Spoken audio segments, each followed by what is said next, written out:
په نړیوال سیریز کې افغان مغولینو بنگلاديش ته ماته ورکړه. سلام امینه خوږو او نازنینو ملګرو، وخت مو په خیر، ستړي مشئ.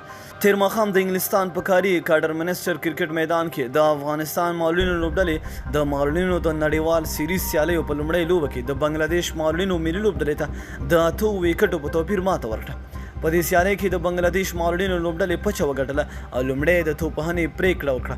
دوی په ټاکلو شلو اورونو کې د ټولو لوبغاړو په سوځېدو سره افغان مغولینو ته 139 منډو هدف وټاکه.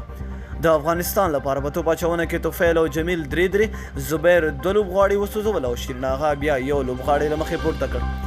ټاکل شوی د 139 منډو هدف افغان مغولینو ملي لوبډلې د 2 لوبغاړو په سوځېدو ډېر په اسانۍ سره پوره کړ او د نړیوال سیریز لومړی بریا هم په خپل نوم کړ. د افغانستان لپاره په توپوهنه کې محمد اشرف 1 نه سوځېدلی، جمیل 8 او محمد الله 14 زیاتې منډې جوړې کړې چې د هدف په پوره کولو کې ښه رول ولوباوه.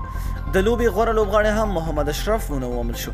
نوموړي د شپږیزو او 8 څلوریزو پر مټ 81 منډې جوړې کړې وې. د یادونو ده د مغولینو کرکټ لوبډلو ترمنځ د 2019 کال نړیوال سیریز د کوربه انګلستان، پاکستان، بنگلاديش، هندوستان او افغانستان ترمنځ پرون پیل شو. افغانستان به د دې سیالیو په لړ کې نن خپله دویمه لوبه د پاکستان سره ترسره کړي.